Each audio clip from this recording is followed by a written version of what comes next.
Eu falei um pouco na palavra anterior sobre o temor de Deus, né? Em relação à segunda vinda do Senhor, né? Eu vou falar, se eu usar uma palavra, naquela ânsia de avisar você, naquele desejo incontido que eu tenho de avisar você, entendeu? E eu parei na palavra anterior, em 1 Coríntios 9:16, onde ele fala, se anuncio o evangelho, não tenho de que me gloriar, pois sobre mim pesa essa obrigação, porque ai de mim se não pregar o evangelho, né? Então, ele está dizendo o seguinte, se ele não pregar o evangelho, ele vai entrar num processo de maldição, onde o Espírito Santo vai se esfriando nele. O que mantém o Espírito Santo queimando dentro de mim é pregação do evangelho. É oração, é jejum, tudo isso, mas é a pregação do evangelho. Ganhar uma alma para Jesus. Eu tenho dito aqui na minha igreja, ganhar uma alma para Jesus vale mais do que, assim, você vai crescer em Deus do que você ficar 3 anos no seminário. Ganhar uma alma, né? Agora, vamos falar de Paulo ainda. Preste atenção, no capítulo 9 de 1 Coríntios. Eu vou agora para o versículo 24. Não sabeis vós que os que correm no estádio, todos na verdade correm, mas um só leva o prêmio. Correi de tal maneira que o alcanceis. Interessante aqui. Ele está falando aqui da maratona. Corinto ficava na Grécia. A Grécia, ali nasceu a maratona, né? E então ele está falando da maratona, a corrida mais difícil das Olimpíadas, né? Então ele está dizendo o seguinte: alguém vai ganhar esse prêmio. Toda maratona vai ter um vencedor, né? São parece que 42 quilômetros, se não me engano, né? Ele venceu e vai ganhar um prêmio. Ele está dizendo, ele fala assim, ó, correi de tal maneira que o alcanceis. Então, há um prêmio para você também. Nessa maratona espiritual, é o que eu posso entender do texto, é que você ganha, eu ganho, está ali o Guilherme ganha, está ali o Frank ganha também. Quer dizer, eu posso ganhar essa corrida e chegar em primeiro lugar e receber uma coroa, né? E receber a coroa, né? Então, aquela coroa não é de ouro, mas é uma coroa. No caso aqui, atualmente é uma medalha de ouro, né? Então, e receber uma coroa, né? Então, se você pode ganhar essa corrida, que é a corrida para o arrebatamento, para alcançar o arrebatamento, é uma corrida, entenda isso, você está numa corrida para alcançar o arrebatamento. Deixe eu ler o restante do texto, você vai entender. Verso 25, eu li o 24 agora. Todo atleta em tudo se domina, aqueles para alcançar uma coroa corruptível. Nós, porém, a incorruptível. Incorruptível. Uma coroa de ouro incorruptível. Então, você recebeu uma coroa corruptível. Lá, é humano aquilo. Você se esforçou, não é? Um dia, no avião, no meu lado sentou um irmão que também era pastor. Tem vários anos isso. E, conversando com ele, ele me contou que estava correndo, fazendo um treinamento para, quem sabe, um dia correr a corrida de São Paulo, que é a São Silvestre, que é um tipo de maratona, né? Ele estava se preparando para aquela corrida e o sonho maior era correr na Olimpíada, em uma Olimpíada, né? Correndo aqui, ganhando, ele vai ganhando pontos, né? E eu falei, mas escuta, irmãos, ele treinava cerca de 8 horas por dia. Um pastor, jovem, homem de Deus, 8 horas por dia, tudo bem, ó. Não está errado isso, não. Mas e para esse treinamento, para ganhar uma coroa incorruptível, de ouro? Aqui em Apocalipse, capítulo 4, vamos ver aqui Apocalipse, capítulo 4, deixa eu mostrar a coroa que te espera, se você ganhar essa corrida para o arrebatamento. Olha aqui a coroa que espera, né? Apocalipse capítulo 4, ele está falando do arrebatamento. Apocalipse capítulo 4 está falando do arrebatamento, né? Faz o seguinte, eu vou voltar, eu vou deixar, já daqui a pouco eu falo aqui. E se não der tempo nessa palavra, eu falo na próxima, mas vai dar tempo. Eu quero terminar de ler mais um versículo aqui, de 1 Coríntios 9, para irmos para Apocalipse capítulo 4. Veja bem, vou ler o 24. Não sabeis que os que correm no estádio, todos na verdade correm, mas um só leva o prêmio, tal. 25. Todo atleta em tudo se domina. Cuidado. Olha aqui. Em tudo se domina. Eu tenho que controlar a minha alimentação para ser arrebatado.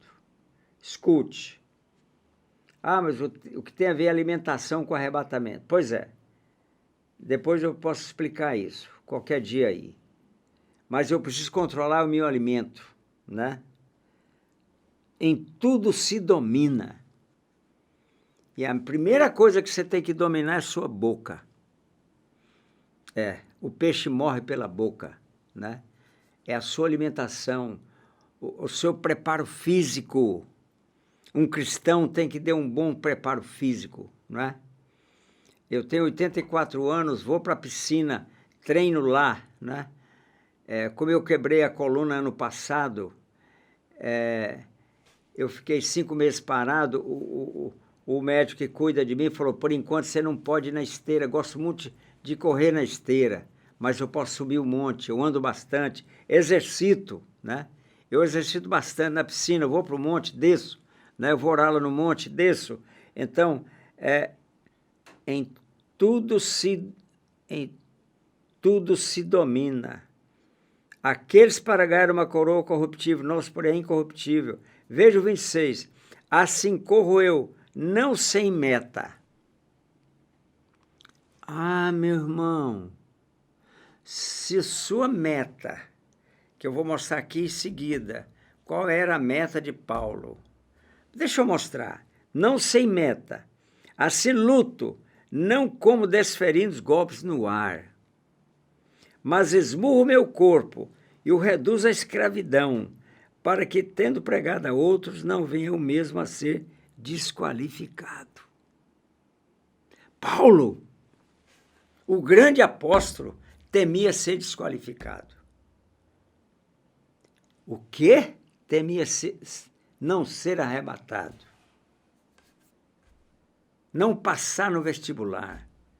Não conseguir subir no pódio. Não alcançar aquela coroa. Ele temia isso. Então ele fala, eu esmurro o meu corpo. o meu corpo tem que ser meu escravo. Se o meu corpo não é meu escravo, a minha mente, porque a minha mente tem que ser minha escrava primeiro, depois o corpo. Ele esmurra o corpo. Às vezes eu não quero ir para o monte, de manhã tá preguiça, tá cansado, eu não vou agora, eu não estou sentindo bem. Aí aqui dentro o Espírito fala, você vai para o monte. Sabe por que você vai para o monte? Porque eu estou mandando e meu Espírito, ele fala, eu não posso ir sem você, então você vai. Aí eu vou. E eu vejo que bênção que é. Lá acaba a preguiça, acaba tudo, acaba aquele cansaço. Eu estou cansado. Acaba tudo, né? Ele fala, não sem meta. E eu pergunto, qual é a sua meta? Se o seu propósito de vida não for o arrebatamento, ser arrebatado, ganhar almas, tudo que você fizer, você pensa no arrebatamento. Nós teremos o encontro profético. E sabe qual é o tema? É as 10 virgens. Mateus 25, as 10 virgens, né? Então, eu estarei falando só sobre as 10 virgens. Durante 5 dias, mostrando sobre o arrebatamento. Então, não sem meta. Se você tem uma empresa, é justo que você dê para o seu vendedor uma meta de venda. Você tem 10 vendedores, eles têm que ter meta de venda do seu produto. Se ele não cumprir a meta, uma vez você tolera, segunda vez tudo bem, mas daqui a pouco ele fala, você não serve, você não cumpriu a meta. E outros vão além da meta. Não sem meta. A nossa meta precisa ser o arrebatamento. Deve ser o arrebatamento. Se não for, você, meu irmão, você está fora do propósito de Deus. E se você não ganhar almas, como Paulo fala nesse capítulo, aqui no versículo 16, ai de mim, se não pregar o evangelho, se você não ganhar almas, não pregar o evangelho todo dia. Eu ando no meu carro, dentro da minha pasta, eu ando com o Evangelho de João e alguns folhetos que eu mesmo produzi sobre a segunda vinda. Então, estão dentro do Evangelho de João. Onde eu vou, eu entrego o Evangelho de João, com esses folhetos. Se eu abastecer o carro, eu entrego para o frentista. Se eu estou num restaurante, eu entrego ali para os funcionários do restaurante. Semeia a palavra. Esse é o caminho. Você tem que orar, você tem que santificar, tudo isso. Não estou falando disso agora. Eu estou falando desse ponto, né? Porque Paulo fala que ele temia ser desqualificado. Ele temia não ser arrebatado. Aí você fala, mas isso aí interpreta diferente. Ah, é? É diferente? Vamos para Filipenses. Vamos para Filipenses. É Paulo que escreve Filipenses. É Paulo que escreve 1 Coríntios. Vamos lá. Em Filipenses. Olha o que ele fala em Filipenses. Sobre arrebatamento. Você vai ver que ele vai falar de arrebatamento. Ele fala assim, mas o que para mim era lucro, isso considerei perda por causa de Cristo. Ele quer Jesus. Ele quer ir morar com Jesus. Ele viveu a vida inteira indo aos confins da terra. Esse foi o propósito de Paulo. Confins da terra foi o propósito da vida dele, né?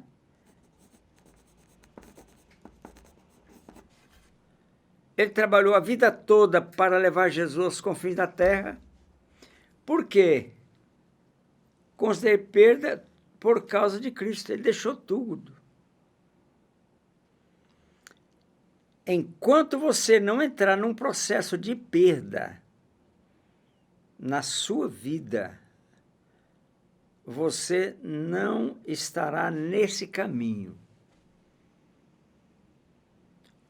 O que você seria capaz de deixar? O que você seria capaz de deixar para alcançar a Cristo, para ser arrebatado e contemplar a face dele? Porque 5 virgens subiram, 5 ficaram. Então, ele continua aqui no versículo 8. Eu estou mostrando um texto que tem correlação com 1 Coríntios 9, onde ele fala, ai de mim se não pregar o evangelho. E ele fala que ele não quer ser desqualificado, no último versículo. Quer dizer, ele não quer tomar bomba. Ele não quer tomar bomba. Eu fiz vestibular. Eu fiz um vestibular para medicina. E passei. No primeiro vestibular que eu fiz, graças a Deus, eu passei. Se eu não tivesse passado no primeiro, eu faria um segundo. E um terceiro. Porque eu queria fazer medicina. Mas eu passei no primeiro. E tem gente que faz vários vestibulares para passar. Só que o arrebatamento, nesse vestibular, só tem um chamado para o arrebatamento. Só um. E agora nós estamos no fim da dispensação da graça de Deus. A vara da graça de Deus, como está lá em Zacarias capítulo 11, ele já quebrou essa vara. O arrebatamento é muito, muito próximo, né? Então, irmãos, cuide-se. Cuide-se bem, né? Voltando aqui em Filipenses capítulo 3, né?